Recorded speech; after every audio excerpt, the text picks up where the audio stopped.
Hello, hi, welcome back, guys. Good evening. I hope you all are doing great. We had already started lesson number 1 of our CS executive syllabus, that is basics of financial accounting. हमने accountancy के कुछ basic terminologies देख ली थी, जैसे कि assets क्या होती है, लाइबिलिटीज़ क्या होती है, कैपिटल क्या होता है, ड्राइंग क्या होता है, और फिर बाद में हमने देखा था types of purchase, credit purchase, trade receivable क्या होते हैं, डेटर्स क्या होते हैं, क्रेडिटर्स क्या होते हैं, ये सारी कुछ बेसिक टर्मिनोलॉजीज हमने देखी थी.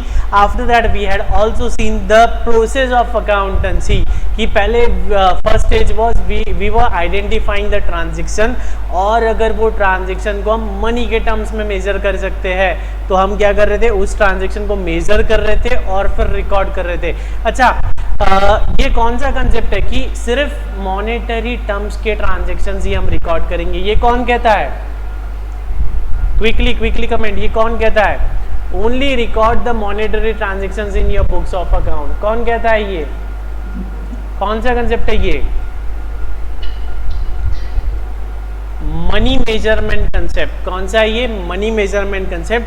As per money measurement concept, only those transactions which can be converted or which can be calculated in terms of money, which can be represented in terms of money, would be recorded in our books of accounts. जैसे कि हम कहते हैं कि sir हमारा board of directors बहुत ही बढ़िया है, मतलब बहुत ही टैलेंटेड है, तो ये क्या कहीं हम रिकॉर्ड कर सकते हैं क्या? नहीं कर सकते. इसे सर हम छन की भाषा, पैसों की भाषा में नहीं रिप्रेजेंट कर सक रहे, तो बुक्स में ये नहीं आएगा. ठीक है. उसके बाद we were classifying the transactions in terms of ledger. Cash के ट्रांजेक्शन्स अलग, बैंक के अलग, कृतिका के अकाउंट के अलग, कशिश के अलग, कार्तिक के अलग, है ना, अलग अलग हेड्स के हिसाब से हमने क्लासीफाई किया था. देन व्हाट वी डिड, हमने उसे समराइज किया था. कैसे समराइज किया था? In the form of trial balance और in any other form. Okay. बाद में एनालाइज करते, इंटरप्रेट करते, and then we communicate the end result. What is the end result? Financial statement. Profit हो रहा है, लॉस हो रहा है, असेट्स है, लाइबिलिटीज है, क्या फाइनेंशियल स्टेटस है हमारा, वो हम कम्युनिकेट करते हैं. Okay. So far so good. यहाँ तक सब क्लियर है. After that we had seen business and businessman. ये दोनों अलग अलग है. किसने कहा था ये? कशिश ने कहा था क्या? Business and business entity, businessman अलग अलग है. किसने कहा था? किसने? कौन सा कंसेप्ट है ये? Business entity concept. ओके. उसके बाद what we had seen, okay. उसके बाद हमने कुछ ये स्लाइड पे से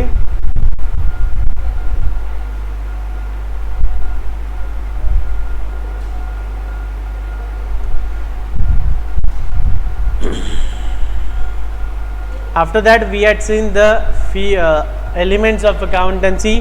हमने देखा था असेट्स क्या होती है, लाइबिलिटीज क्या होती है, इनकम क्या होता है, एक्सपेंडिचर क्या होता है, कैपिटल क्या होता है. ओके. यहाँ तक हमने कल देख लिया था. सो एनी डाउट्स और डिफिकल्टी टिल हियर? यहाँ तक किसी को कोई डाउट्स या डिफिकल्टी है? Shall we move ahead? Okay. Last में हमने कंसेप्ट देखा था single entry system. What do you mean by single entry system? जहाँ पे सिर्फ हम एक इफेक्ट दे रहे थे ट्रांजैक्शन का, जो भी हम खर्चा कर रहे थे वो हम रिकॉर्ड कर रहे थे, वो जो मेथड थी उस मेथड को हम कहते हैं sir single entry system. And my dear friends, ये सिस्टम आज भी प्रचलन में है, आज भी यूज़ होती है. हम छोटी सी डायरी या फिर हमारे मोबाइल में जो मोबाइल एक्सपेंसेस का, कैश एक्सपेंडिचर का जो एप्लीकेशन होता है, व्हाट इज इट, वो एक सिंगल एंट्री सिस्टम पर ही बेस्ड है. Okay. Now let's check out the most important accounting system, that is double entry system. double entry system क्या होता है sir? double entry system, any idea, any clue, any idea? पढ़ा है आपने double entry system? आप लोग commerce,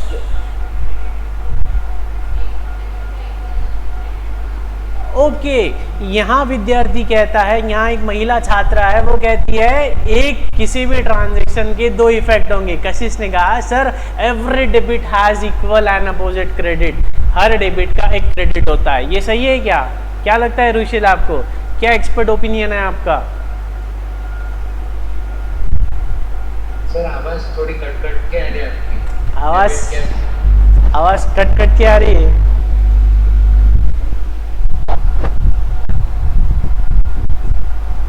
अभी आ रही है? मैं जो बोल रहा आ रही है रुशिल? कट कट के आ रही है। अच्छा अभी आ रही है एक साथ बगैर कटे? हाँ आ रही है ना? जब भी कट कट के आएंगी तो बोल देना बीच में ही, ठीक है? Yes sir. ठीक है। तो डबल एंट्री सिस्टम क्या कहता है? हर ट्रांजैक्शन के दो इफेक्ट होते हैं, एक अकाउंट डेबिट हो रहा है तो एक अकाउंट क्रेडिट होगा, इसे हम कहेंगे डबल एंट्री सिस्टम। इसका फायदा क्या है? इसका फायदा बच्चा लोग ये है कि देखो कोई भी ट्रांजैक्शन हो रहा है उसके बेसिकली दो इफेक्ट्स हैं और दोनों भी इफेक्ट्स अल्टीमेटली हमारे बुक्स में आने चाहिए। तो अगर हमारा डेबिट इक्वल्स टू क्रेडिट नहीं हो रहा है, जैसे कि मान लो हमने 1 लाख का डेबिट किया और 1 लाख 2,000 का क्रेडिट किया, मतलब 2,000 का कहीं ना कहीं मिसमैच है, तो देयर इज समथिंग, कुछ गलती हो रही है, कुछ अरिथमेटिकल एरर हो सकती है, या हमसे कोई ट्रांजेक्शन में कुछ गलती हुई हो, या फिर हमने इम्प्रॉपर रिकॉर्डिंग की है। तो ये गलतियां हमें तुरंत पता चल जाती है। क्यों तुरंत पता चल जाती है? Just because of double entry system, just because of double entry system. Rushil भाई रीड करो, advantages of double entry system क्या है? Okay sir. या एक मिनट रुक जाओ, अच्छा ठीक है। हाँ देखो, जर्नल एंट्री क्या है? Journal entry double entry system का एक प्रकार है। इसमें देखो हम क्या करते हैं, इसमें क्या है, डुअल एस्पेक्ट कंसेप्ट फॉलो होता है। डबल एंट्री सिस्टम जो है it is based on dual aspect concept, and dual aspect concept क्या कहता है? एक अकाउंट डेबिट होगा तो एक अकाउंट क्रेडिट होगा, या एक अकाउंट कहने के जगह रौनक सर ये कहेंगे कि जितने अमाउंट का डेबिट हुआ है उतने ही अमाउंट का क्रेडिट होगा। एक अकाउंट बोलना गलत है, क्योंकि हम मल्टीपल अकाउंट्स को भी डेबिट क्रेडिट कर सकते हैं, है ना, कंपाउंड इंटरेस्ट जिसे हम कहते थे। तो डुअल एस्पेक्ट में जितने अमाउंट का डेबिट हुआ है उतने ही अमाउंट का क्रेडिट होना चाहिए। Is that clear? यस। अच्छा सर, अब डेबिट मतलब क्या और क्रेडिट मतलब क्या? Any idea, any clue? Debit मतलब क्या होता है, क्रेडिट मतलब क्या होता है, कुछ पता है? डेबिट मतलब आपके जेब से पैसे जा रहे हैं, क्रेडिट मतलब आपके बैंक में पैसे आ रहे हैं। अच्छा बैंक के अच्छा, बैंक्स के टर्म्स में सर डेबिट मतलब पैसे आ रहे हैं और क्रेडिट मतलब पैसे जा रहे हैं। नहीं, डेबिट मतलब पैसे जा रहे हैं, क्रेडिट मतलब पैसे आ रहे हैं। अच्छा, ऐसा बोलते हो आप? अच्छा, तो अच्छा, और किसी का कोई ओपिनियन है, कोई राय है, कोई एक्सपर्ट ओपिनियन? रश्मि, धनवी, मैथिली, ईशा, कार्तिक, रोहित, प्रतीक?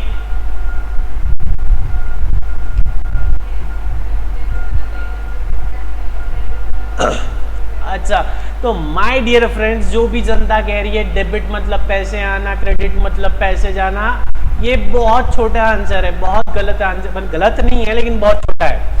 बेसिकली डेबिट का कोई मीनिंग ही नहीं है, एंड सिमिलरली क्रेडिट का भी कोई मीनिंग नहीं है। डेबिट का आप डिक्शनरी उठा लो, कोई मीनिंग नहीं है, क्रेडिट का आप कोई डिक्शनरी उठा लो, मीनिंग नहीं है। सिंपली लेफ्ट साइड में जो लिखते हैं हम, जो हमारा अकाउंट बनता है, हमारे अकाउंट के लेफ्ट साइड में जो हम लिखते हैं, लेफ्ट हैंड साइड में जो लिखते हैं उसे डेबिट का नाम दिया है। जो लेफ्ट साइड में लिखते हैं उसे डेबिट का नाम दिया है, और जो राइट साइड में लिखते हैं उसे क्रेडिट का नाम दिया है। ठीक है, क्योंकि आप जो कह रहे हैं कि पैसा आ रहा है तो डेबिट, पैसा जा रहा है तो क्रेडिट, मतलब कुछ आ रहा है तो डेबिट, कुछ जा रहा है तो क्रेडिट, ये करेक्ट नहीं है ना। What about personal account then? What about जो तीसरा होता है नॉमिनल अकाउंट, उनके केस में क्या है फिर?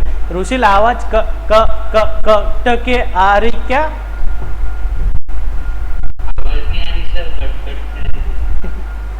तो डेबिट मतलब सिंपली जो लेफ्ट साइड में लिखते हैं हम उसे डेबिट कहते हैं, और जो राइट साइड में लिखते हैं उसे क्रेडिट कहते हैं। That's it. अब वो जो आप कह रहे हैं कि पैसा आ रहा है तो डेबिट, पैसा जा रहा है तो क्रेडिट, वो कहाँ है सर? वो यहाँ है। वो कहाँ है? वो यहाँ है। तो let's check out double entry system की मेथड कैसी है।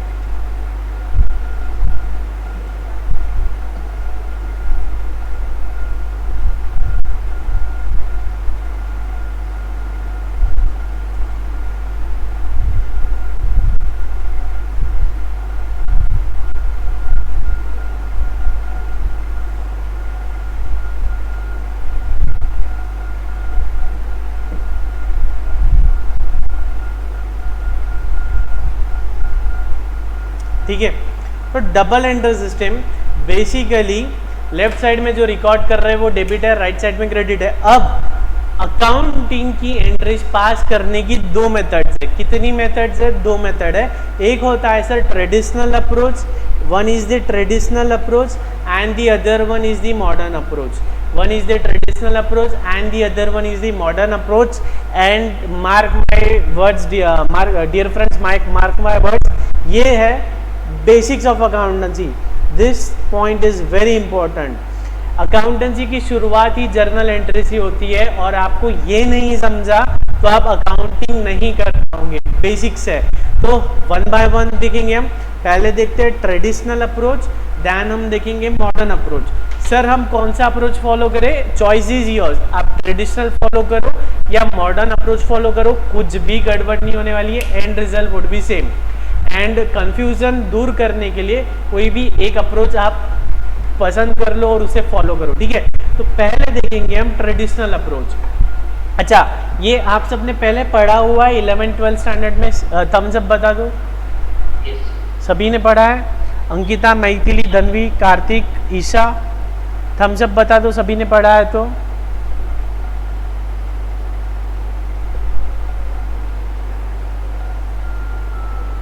हाय ईशा, पढ़ा है आपने? ठीक है। ईशा साइंस से है क्या? अच्छा, ठीक है, ठीक है। तो in traditional approach what we are doing, we are broadly classifying all the. Commerce से ही हो, ठीक है। So let's start the traditional approach. Quickly एक रिकैप ले लेंगे 11th-12th में जो आपने पढ़ा है, उसे मैं सिर्फ रिवाइज करा देता हूँ। तो ट्रेडिशनल अप्रोच में बेसिकली क्या होता है? All the accounts are classified into 3 broad categories, that is real account, personal account, nominal account. Real, personal, nominal. अब रियल अकाउंट मतलब कौन सा? कौन सी चीज़ों को, कौन सी बातों को हम रियल अकाउंट में डालेंगे? तो क्या है? जो भी असेट्स है, जो भी ट्रांजैक्शन में असेट्स इन्वॉल्व है, असेट्स को लेके हम क्या करेंगे? रियल अकाउंट की इफेक्ट देंगे। असेट्स को क्या करेंगे? रियल अकाउंट का ट्रीटमेंट देंगे। असेट्स मतलब क्या? रौनक सर ने कल ही बताया, land, building, furniture etcetera, Rushil etcetera, ठीक है। तो जहाँ पे भी असेट्स आ रही है वो आ जाएगा रियल। पर्सनल में क्या आएगा? एनी ट्रांजेक्शन जिसमें कोई पर्सन इन्वॉल्व है, ठीक है। पर्सनल अकाउंट मतलब जहाँ पे कोई पर्सन इन्वॉल्व है, राम, सीता, रिलायंस, है ना। जहाँ पे भी कोई पर्सन इन्वॉल्व है उसे हम क्या लगाएंगे? पर्सनल अकाउंट का रूल लगाएंगे। And the last one nominal account, जहाँ पे भी इनकम हो रही है या इनकम, एक्सपेंसेस, गेन्स और लॉसेस, अगर ट्रांजैक्शन में इनकम, एक्सपेंसेस, गेन और लॉसेस आ रहे हैं तो हम क्या करेंगे? नॉमिनल अकाउंट लगाएंगे। हम क्या करेंगे? नॉमिनल अकाउंट का रूल लगाएंगे, ठीक है। ऐसे केस में नॉमिनल अकाउंट। तो चलो जल्दी जल्दी बोलो, इनकम आ रहा है कहाँ? कौन सा अकाउंट? इनकम आ रहा है कौन सा अकाउंट? चिंटू का account, computer, computer, projector, mobile phone, mobile phone, machinery, Rohit, ठीक है। डिस्काउंट रिसीव्ड, डिस्काउंट अलाउड, ठीक है, ग्रेट, ठीक है। ये 11-12 में अच्छे से हुआ है क्या ये सब आपका? CA में, ओके ठीक है। तो लेट्स चेक आउट।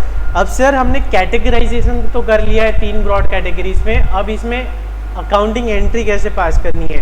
तो अकाउंटिंग एंट्री पास करने के लिए होता है गोल्डन रूल। क्या होता है गोल्डन रूल? क्या है गोल्डन रूल? ये एक टेबल हम बना लेंगे, आपको समय दूंगा, आप स्क्रीनशॉट ले लो इसका। एक काम करेंगे, मैं बैच के बाद में आपको समय दूंगा, पूरा ही स्क्रीनशॉट ले लेंगे हम। तो गोल्डन रूल कैसे? रियल का, पर्सनल का, नॉमिनल का। तो गोल्डन रूल कुछ ऐसा कहता है, इन केस ऑफ रियल अकाउंट, अगर रियल अकाउंट है तो golden rule is debit what comes in, credit what goes out, debit what comes in, credit what goes out. मतलब कैश आ रही है, वी आर रिसीविंग कैश, तो क्या करेंगे? डेबिट। असेट आ रही है, प्लांट एंड मशीनरी आ रहा है, तो क्या करेंगे? डेबिट। प्लांट एंड मशीनरी जा रही है, क्रेडिट। कैश जा रही है, क्रेडिट। असेट आ रही है, डेबिट। असेट जा रही है, क्रेडिट। तो क्या है golden rule for real account? Debit what comes in, credit what goes out. जो लोग बोलो साथ में बोलो, debit what comes in, credit what goes out, debit what comes in, credit what goes out. ठीक है। Next is personal account. Next is personal account. Personal account is related to some person and उसका golden rule है debit the receiver, credit the giver. Debit the receiver, credit the giver. क्या है? Debit the receiver, credit the giver. आ रहा है? Clear हो रहा है? ठीक है। And the last one nominal account. Debit all expenses and losses, credit all incomes and gains. Debit all expenses and losses, credit all incomes and gains. So far so good. Is it clear? I'm not taking much time. इसमें ज़्यादा detail में नहीं जा रहा हूँ मैं, क्योंकि ये आप सबका पहले ही पढ़ा हुआ है। ठीक है। Shall we move ahead? या इसमें किसी को कोई दिक्कत है?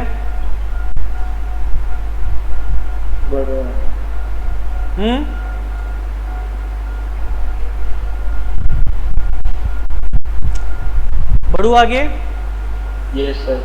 चलो सर, इवनिंग में 4 बजे की क्लास थी, हम घर से निकले तो काफ़ी भूख लगी थी, तो रास्ते में आते आते हमने क्या किया? 100 रुपयों का सैंडविच खाया, हजम कर लिया। 100 रुपयों का सैंडविच खाया, तो एंट्री क्या होगी? सैंडविच क्या है? असेट है ना, सैंडविच असेट है, एक्सपेंसेस है। तो एक्सपेंसेस का रूल क्या है? एक्सपेंस को क्या करते हैं? क्रेडिट करते हैं, डेबिट करते हैं। तो हमने क्या करना चाहिए? एंट्री क्या होनी चाहिए? Sandwich account debit. ठीक है। बदले में क्या दिया हमने? कैश। कैश क्या है? पर्सन है ना, नहीं असेट है। और कैश आ रही है ना, जा रही है। तो जो कैश असेट जा रही है तो हम डेबिट करते ना, क्रेडिट। तो टू कैश अकाउंट। ठीक है। 100। ठीक है। नेक्स्ट, हमने प्लांट एंड मशीनरी परचेज किया, कितने में? 1 लाख रुपीज में। तो प्लांट एंड मशीनरी क्या है? असेट है, आ रही है, जा रही है? डेबिट करूं, क्रेडिट करूं? तो प्लांट एंड मशीनरी अकाउंट, हाँ कौन कह रहा है? Credit.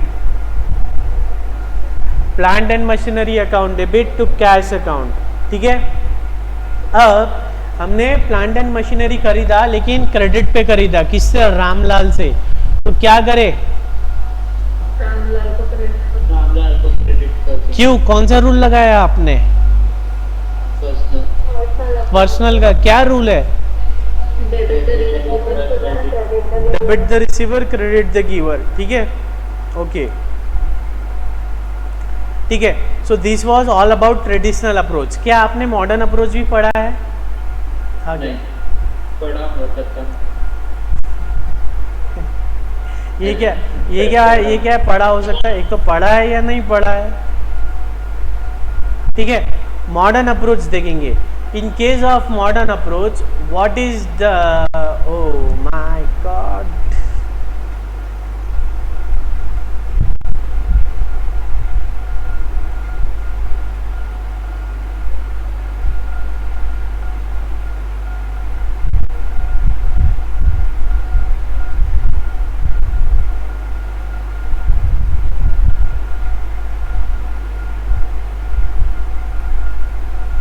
Okay, let's check out the modern approach. Modern approach में क्या है कि पूरी अकाउंटेंसी सिर्फ 7 बातों पे निर्भर करती है।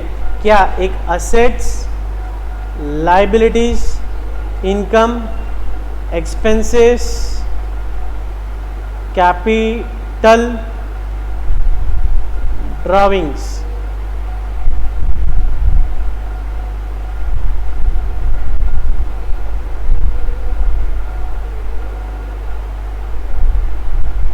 ठीक है, as per the modern approach पूरी अकाउंटेंसी ये 7-8 बातों पे निर्भर करती है।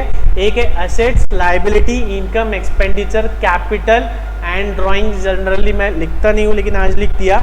And debit credit. कौन सी 6-7 बातें? Assets, liability, income, expenditure, capital, debit credit. Asset, liability, income, expenditure, capital, debit credit, 7 बातें ये। ठीक है, अब ध्यान में रखने वाली बात है, असेट्स का बैलेंस कौन सा होता है नॉर्मली? असेट्स का बैलेंस कौन सा होता है नॉर्मली? बोलो बोलो बोलो, कौन सा होता है? डेबिट। असेट्स का डेबिट बैलेंस होता है।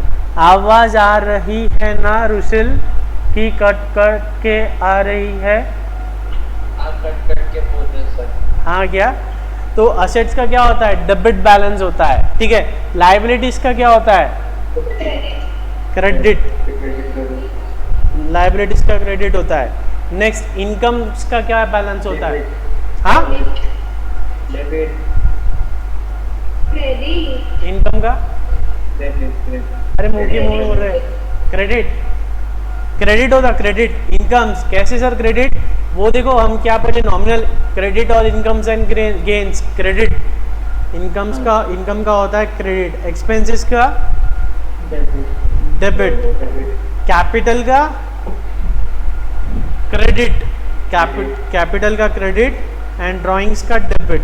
ठीक है, अब सिंपल सी बात है, हमें अकाउंट्स मिल गए, ब्रॉड कैटेगरीज ऑफ अकाउंट्स मिल गई। कैटेगरीज ऑफ अकाउंट्स में क्या है? Assets, liabilities, income, expenditure, capital. अब असेट्स का नेचर क्या है? डेबिट है। अब अगर असेट बढ़ रही है, असेट बढ़ रही है तो क्या करेंगे? फेवरेबल कंडीशन है, पहले से डेबिट है और बढ़ रही है तो हम क्या करेंगे? डेबिट, है ना। असेट पहले से डेबिट बैलेंस होता है, बढ़ रही है तो डेबिट, कम हो रही है तो क्रेडिट, कम हो रही है तो क्रेडिट। ठीक उसी तरह लाइबिलिटीज, लाइबिलिटीज का क्या होता है बच्चों? क्रेडिट बैलेंस होता है। और लाइबिलिटीज अगर बढ़ रही है तो क्या करेंगे? और क्रेडिट कर देंगे, और क्रेडिट कर देंगे। और अगर लाइबिलिटीज कम हो रही है, जैसे कि 1 लाख रुपयों की लाइबिलिटी दी, हमने 30,000 दे दिया। मुझे कशिश को 1 लाख रुपए देने थे, मैंने 30,000 दे दिए, तो मेरी लाइबिलिटी बढ़ी है या कम हुई है? कम हुई है। तो अब इसे डेबिट करूं कि क्रेडिट करूं? डेबिट कर दो सर। ठीक है, डेबिट। Next, income. इनकम का क्रेडिट बैलेंस होता है। इनकम बढ़ रही है और इनकम हो रही है तो हम क्रेडिट कर देंगे। इनकम कम हो रही है तो हम डेबिट कर देंगे। एक्सपेंसेस हो रहे हैं तो डेबिट कर देंगे, एक्सपेंसेस कम हो रहे हैं तो हम क्रेडिट कर देंगे। ठीक है, कैपिटल और बढ़ रही है तो हम क्रेडिट कर देंगे, कम हो रही है तो डेबिट कर देंगे। ठीक है, यहाँ तक कोई difficulty? In case if you are feeling कि दिस थिंग्स आर डिफिकल्ट तो जस्ट पिंग मी, मैं आपको इस पे एक डिटेल वीडियो दे दूंगा। अराउंड 40-45 मिनट्स का वीडियो है।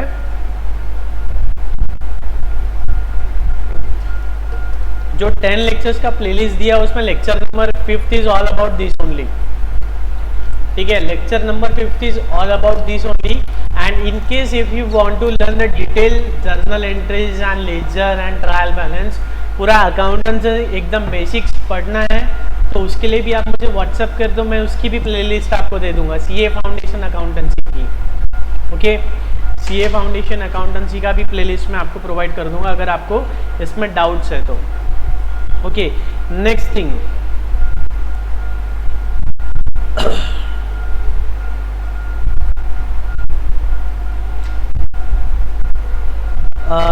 रुशिल रीड करो advantages of double entry system. Advantages of double entry system. First, then personal and impersonal accounts are maintained under the double interest system, both the effects of the transaction are recorded. Second, it ensures arithmetically accuracy of the books of accounts. For every debit, there is a corresponding and equal credit. This is ascertained by preparing a trial balance periodically or at the end of the financial year. Third, it prevents and minimizes fraud. Moreover, frauds can be detected early. Fourth, errors can be checked and rectified easily. Fifth, the balances of receivable and payable are determined easily since the personal accounts are maintained. Seventh, the business can complete the financial position of the current year with that of the last year. The businessman can justify the standing of the business in comparison with the previous year purchase, sales and stock, income and expenses with that of the current year figures, helping decision making.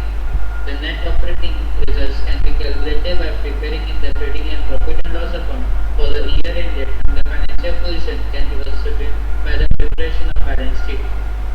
It becomes easy for the government to calculate the tax, which helps the government to decide sickness of business units and extend health accordingly. ठीक है sir, हाँ ठीक है sir, ये क्या कह रहा है कि advantages of double interest system, basically क्या एडवांटेजेस है कि basically one of the advantages की अरिथमेटिकल एक्यूरेसी हो जाती है। सेकेंड थिंग की ऑलमोस्ट सारे इफेक्ट दिख जाते हैं। थर्ड एडवांटेज लेट गई है, यूजलेस एडवांटेज है कि हम पिछले साल का डेटा इस साल के डेटा से कंपेयर कर सकते हैं, पिछले साल का सेल इस ईयर के सेल से कंपेयर कर सकते हैं। नेक्स्ट क्या कहता है कि हम डिसीजन मेकिंग कर सकते हैं, कितना सेल हुआ है और सेल बढ़ाना है तो मार्केटिंग के बंदे हायर करना है कि क्या करना है, तो हम डिसीजन मेकिंग कर सकते हैं। नेक्स्ट है कि किसी का भी बैलेंस कितना है ये हमें जानना है तो हमें तुरंत दिख जाता है। जैसे कि हम किसी को सेल कर रहे हैं, जैसे कि हम किसी को रेगुलर बेसिस पे सेल कर रहे हैं, ठीक है, क्रेडिट पे, और वो time to time round figure में पेमेंट कर रहा है, ठीक है, एंड वन फाइन डे अगर हमें देखना है कि उससे कितना पैसा लेना है तो हम सीधा उसका अकाउंट ओपन करेंगे और उसके अकाउंट में हमें बैलेंस दिख जाएगा, है ना, उसके अकाउंट में हमें बैलेंस दिख जाएगा। तो ये क्या है, पॉइंट नंबर ई जो था, ट्रेड रिसीवेबल्स का, ट्रेड पेबल का बैलेंस हमें एनी टाइम चेक करते आ जाता है। नेक्स्ट है कि गवर्नमेंट को टैक्स कैलकुलेशन में आसानी होती है कि भैया जी हमारा नेट प्रॉफिट कितना है और उसके ऊपर ही हमारा टैक्स लगेगा, ठीक है। बाद में सिकनेस ऑफ कंपनी, ये क्या है, एनीवन, के वाला पॉइंट, के point,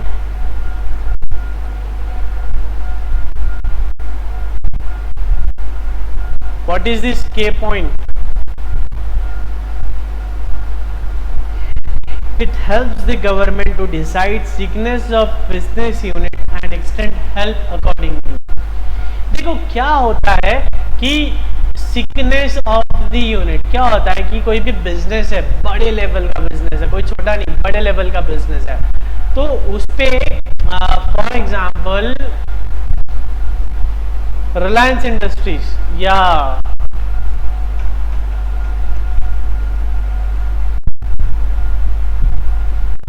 Kingfisher, for example Kingfisher company है।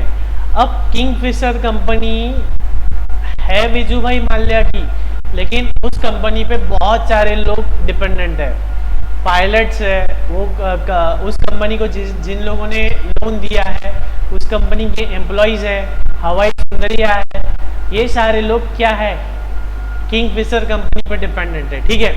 अब किंगफिशर कंपनी का हो गया है लॉस मेकिंग कंपनी हो गई, कंपनी बर्बाद हो गई है, तो क्या हम ऐसा कहेंगे कि सिर्फ विजय माल्या बर्बाद हुआ है, सिर्फ विजय माल्या बर्बाद हुआ है? नहीं, हमारा नेशनल इंटरेस्ट में अगर हम देखा जाए तो वो सारी कंपनीज या वो सारे डेटर्स या वो सारे क्रेडिटर्स जिन्होंने किंगफिशर को पैसा दिया है या कुछ सप्लाई किया है या बैंक्स ने जो पैसा दिया है या किंगफिशर के जो एम्प्लॉयज है, एयर होस्टेस है, पायलट्स है, उन सबका नुकसान हो रहा है। तो ऐसे टाइम पे क्या होता है कि गवर्नमेंट इतने बड़े एंटिटी को बंद नहीं होना चाहिए तो उन्हें रिवाइव करता है, उन्हें फिनेंशियल हेल्प देता है या उन्हें कुछ सब्सिडीज देता है, ठीक है। तो revival of sick companies act, ऐसा कोई एक्ट है हमारे कंट्री में जो भी सिक कंपनीज है जो प्रॉफिट नहीं बना पा रही है उन्हें वापस से पैसा पंप करता है या उसका मैनेजमेंट चेंज करता है और उन्हें फिर से काम पे लगाता है, ठीक है। Insolvency and bankruptcy act, insolvency and bankruptcy code, IBC code 2016 क्या है? यही है वो कि जो सिक यूनिट्स हैं उन्हें कोई ना कोई गवर्नमेंट की फैसिलिटीज दी जाए या उसके मैनेजमेंट चेंज की जाए और उसे जिंदा रखी जाए, ठीक है। इसमें से कोई और पॉइंट है जो नहीं समझा है आपको? Any other point?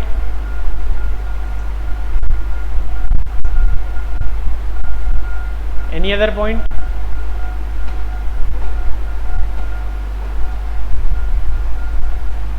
सब समझ गया तो थम्स अप बता दो।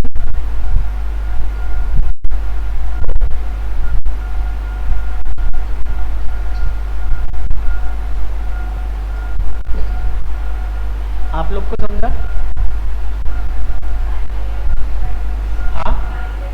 हाँ, ओके, ठीक है। Next is limitation of double enter system.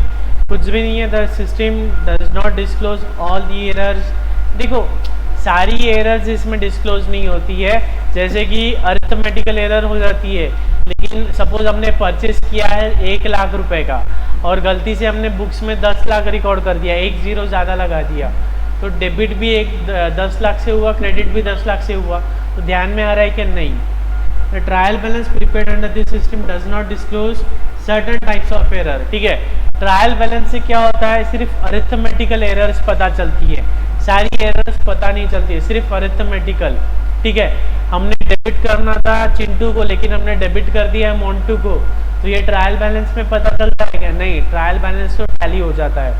It is costly as it involves maintenance of number of books of account and थोड़ी कॉस्टली है, आपको अकाउंटेंट को हायर करना होता है या बहुत सारी अकाउंटिंग करनी पड़ती है। पहले की बात हुआ करती थी, ये पहले का कॉस्टली हुआ करती थी, अभी तो इतनी कोई कॉस्टली है नहीं है।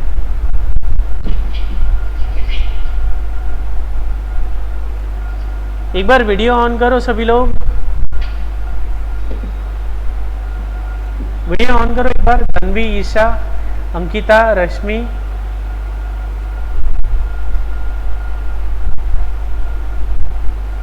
Okay, Dhanvi, Maithili, Isha, Rashmi,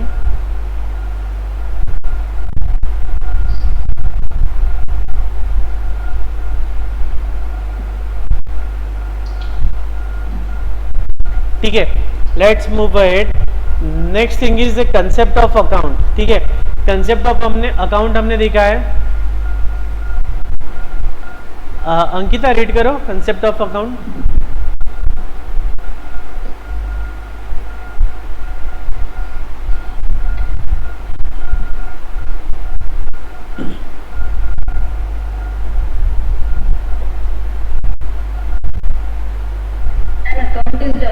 Defined as a summarized record of transactions related to a person or a thing.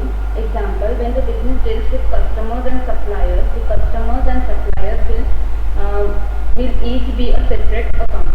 The account is also related to things, both tangible and intangible, like land, building, equipment, brand, value, and trademarks are some of the things. When a business transaction happens, one has to identify the account that will be affected by it, and then apply the rules to decide an accounting treatment. Typically, an account is expressed as a statement in the form of English letter T. It has two sides. The left-hand side is called as the debit side, and the right-hand side is called as the credit side.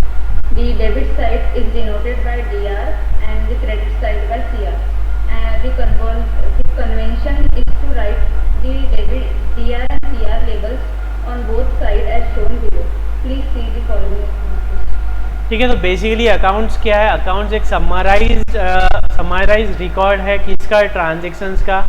और accounts बनाते time हमें क्या करना होता है? हमें transactions को identify करना होता है, उसका नेचर क्या है, और अकॉर्डिंगली हमें उसके रूल्स लगाने होते हैं, ठीक है।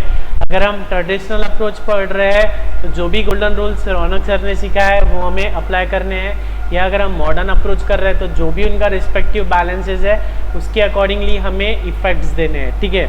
नेक्स्ट थिंग है अकाउंट्स है। अकाउंट्स को हम क्लासीफाई कर सकते हैं personal, real and nominal. Real में क्या होता है, टैंजिबल, इंटैंजिबल। टैंजिबल मतलब जो हम देख सकते हैं, इंटैंजिबल मतलब जो हम नहीं देख सकते। पर्सनल में क्या है, नेचुरल पर्सन, नेचुरल पर्सन मतलब Ram. Artificial person, artificial person मतलब रिलायंस। रिप्रेजेंटेटिव, रिप्रेजेंटेटिव मतलब क्या आएगा, कोई HUF है तो HUF का कर्ता, ठीक है। तो ये हो गया हमारा टाइप्स ऑफ अकाउंट्स, ठीक है।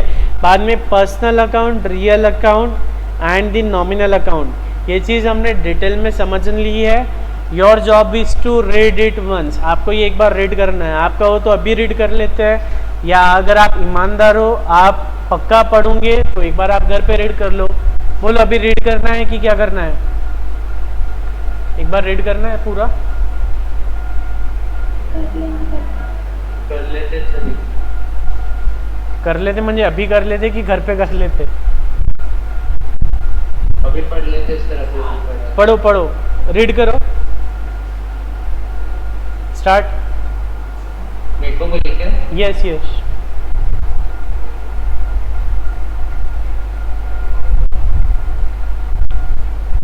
पढ़ो। द कंसेप्ट से पढ़ूंगा सर? नहीं, पर्सनल अकाउंट से। द कंसेप्ट तो पढ़ लिया बच्चा अपन ने, personal account. Personal account, as the name suggests, these are the accounts related to person. This person could be natural person like Suresh account, Anil account, Rani account. The person could also be artificial person like company, body, corporate, or association of person or partnerships. Accordingly, they could have Deocon Inclusive account, Infosys Technologies account, Charitable Trust account, and Sons Trading account, and ABC Bank account. They could be representative personal account as well. Also, the individual activity identified a person related to this is known. The convention is to reflect them as collective accounts. Example, when salary is favored, then we know how much is favored to each of them. But collectively, the account is called as salary payable account. Similar examples are rate payable, insurance prepaid,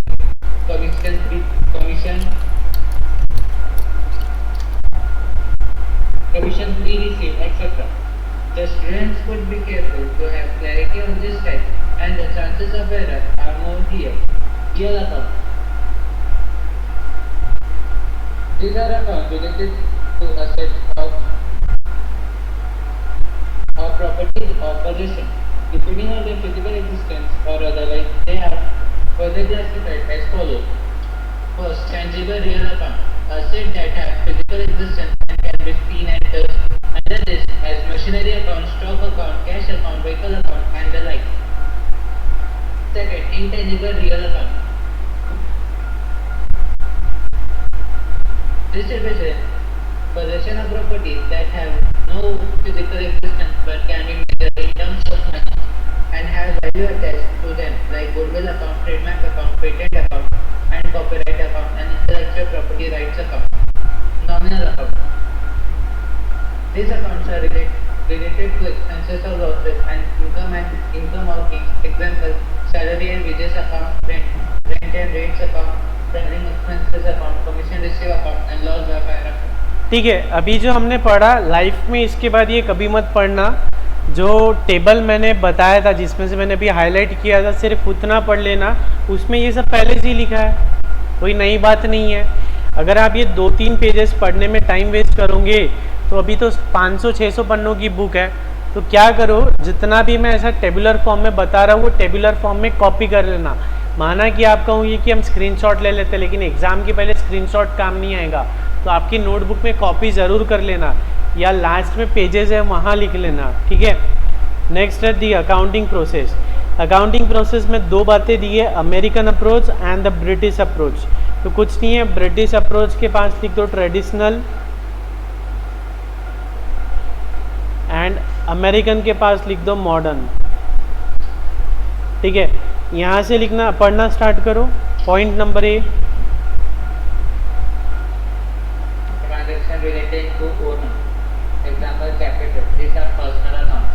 Transaction related to other liabilities. Example, supplier of goods, These are mostly personal accounts. Third, transaction related to asset. Example, land, building, cash, bank, stocking trade, bills, receivable. These are basically real accounts. Fourth, transaction related to expenses. Example, rent, salary, commission, wages, card bill. These are nominal accounts. Transaction related to revenues. Example, interest received, dividend received, sale of goods. These are nominal accounts. तो basically जो हमने देखा था अभी assets, liabilities, income, expenditure and capital, वही 5 बातें ये American लोगों ने बताई है, ठीक है। तो क्या कहेंगे इसे, मॉडर्न अप्रोच, ठीक है। नेक्स्ट है traditional approach. In traditional approach what we did, personal, real, nominal, ठीक है। And what were the golden rules, बोलो रियल का क्या रूल था, जोर से बोलो। Debit what comes in, credit what goes out. Debit the receiver किसका है, अच्छा, debit all expenses and losses, nominal, ठीक है, Nominal. ठीक है। Next thing, next very important thing, market as important accounting equation. ये पढ़ा है क्या आपने कभी लाइफ में, अकाउंटिंग इक्वेशन क्या होता है? No. कौन से कॉलेज में थे रुशिल? यहाँ पे जो 50 बच्चे बैठे ये तो कह रहे पढ़ा था।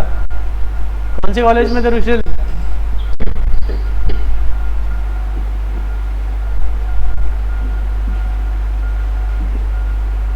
ठीक है। Let's check out the accounting equation. Accounting equation क्या है? इक्वेशन बेसिकली, इक्वेशन मतलब equals to, left hand side should be equals to right hand side. तो क्या है,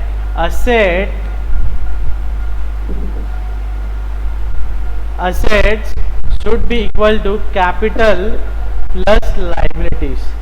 Assets should be equal to capital plus liability. Okay, यही तो sir हमारी balance sheet है ना, assets, capital, liability, और ये क्या इक्वल होनी चाहिए। Is it clear? Assets should be equals to capital plus liability. ठीक है।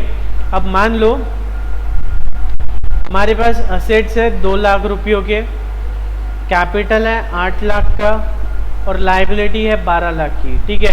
तो 8 और 12 20 लाख, 20 लाख 20 लाख टैली, ठीक है। बाद में क्या हुआ सर, हमने कोई असेट खरीदी, कैसे खरीदी, क्रेडिट पे खरीदी। असेट क्रेडिट पे खरीदी तो असेट बढ़ रही है घट रही है, असेट बढ़ रही है कि घट रही है, बढ़ रही है। असेट बढ़ रही है। तो क्या कर दूं, ऐड करूं, Yes sir. ऐड कर दिया, कितना, 5 लाख। अब क्रेडिट पे खरीदी तो क्या हो रहा है, असेट, Liability भी बढ़ रही है। लाइबिलिटी बढ़ रही है, तो 5 लाख से लाइबिलिटी बढ़ा दिया। तो यहाँ कितना हो गया, 20 लाख प्लस 5 लाख 25 लाख। यहाँ कितना हो गया, 8 लाख का 8 लाख, 12 लाख 5 लाख 17 लाख, 17 प्लस 8 25 हो रहा है क्या? Yes sir. तो LHS इक्वल्स टू RHS हो रहा है, यस सर। नेक्स्ट, हमने 2 लाख रुपए किसी को पेमेंट किया तो असेट बढ़ रही है ना, नहीं, कम हो रही है, तो लेस 2 lakhs। अब लाइबिलिटी बढ़ रही है क्या, किसी को 2 लाख पे किया तो लाइबिलिटी कम हो रही है तो माइनस 2 लाख, तो 23 lakhs, 8 lakhs plus 15 lakhs 23 lakhs, ठीक है। Is it clear? Yes sir. तो लाइफ में कभी भी ये बात, अकाउंटिंग इक्वेशन अप्रोच ध्यान रखना है कि always LHS should be equals to RHS, asset should be equal to capital plus liability. And my dear friends, इस पे छोटा सा 1 मार्क का MCQ आ जाता है। हमें 4-5 फिगर्स दी होती है एंड एक 1 मिसिंग फिगर होती है, तो ये फॉर्मूला लगा के हमें वो मिसिंग फिगर को आइडेंटिफाई करना होता है। Is it okay? Yes sir. ठीक है। ये कुछ बातें लिखी है, आपके काम की नहीं है, ज़्यादा डिटेल में है नहीं हमें।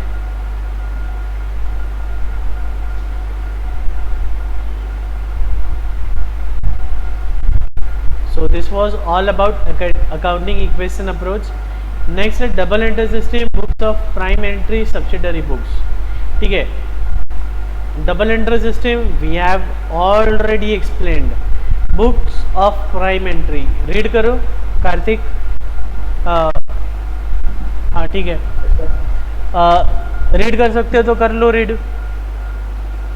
Books of prime entry. Journal is often referred to the books of prime entry or book of original entry. In this book, transactions are recorded in their chronological order.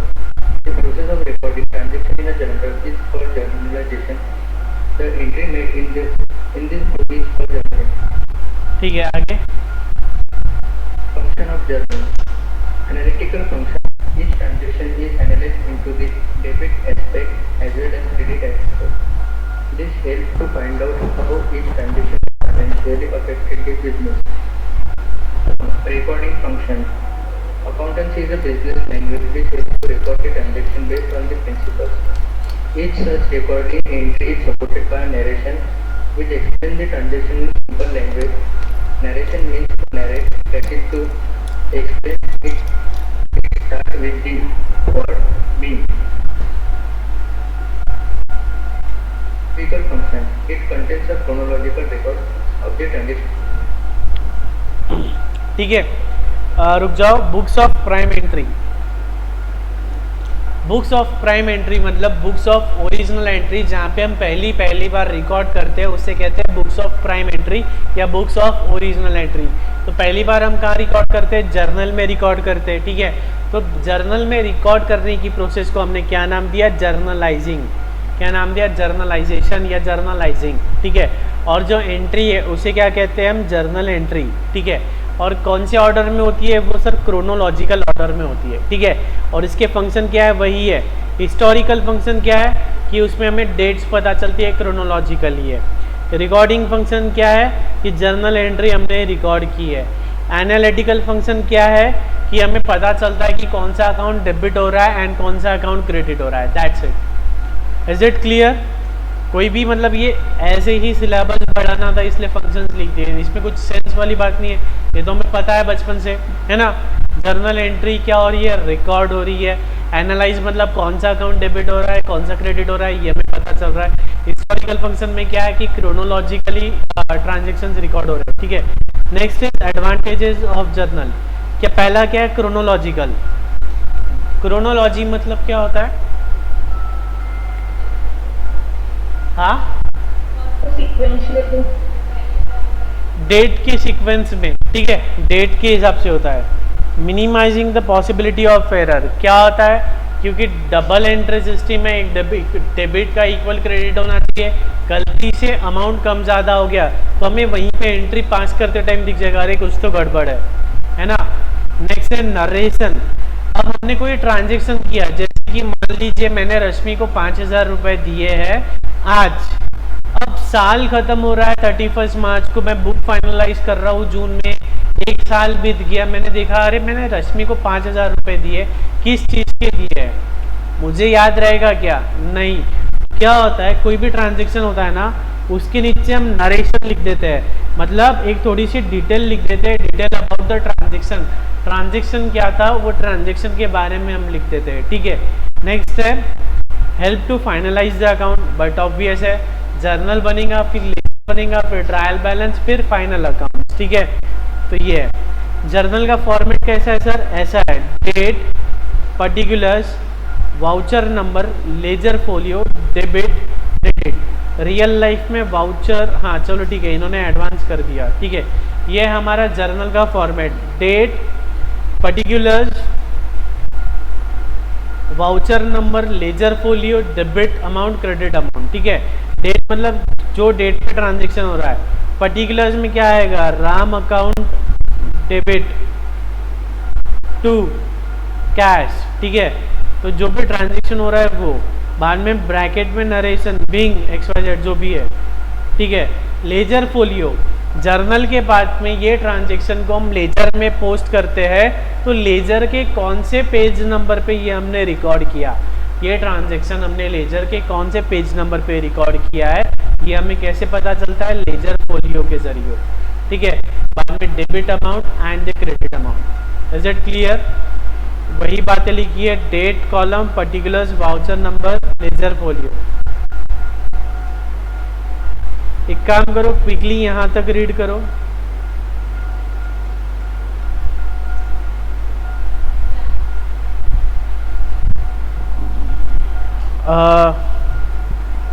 Kartik read करो ये explanation of journal. ये आगे बढ़े, ये समझ में आ गया है तो आगे बढ़ते हैं. ये एक्सप्लेनेशन ऑफ जर्नल पढ़ना है आपको कि आगे बढ़ना है? पेज नंबर क्या है कशिश?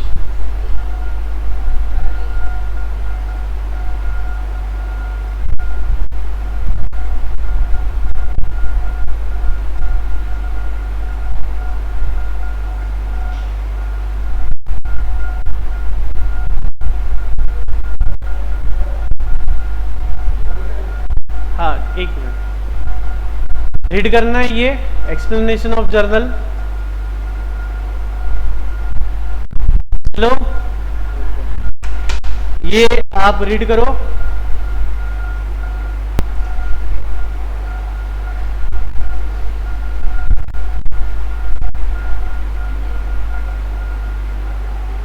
Hello, Yes, sir. ये रीड करना है एक्सप्लेनेशन।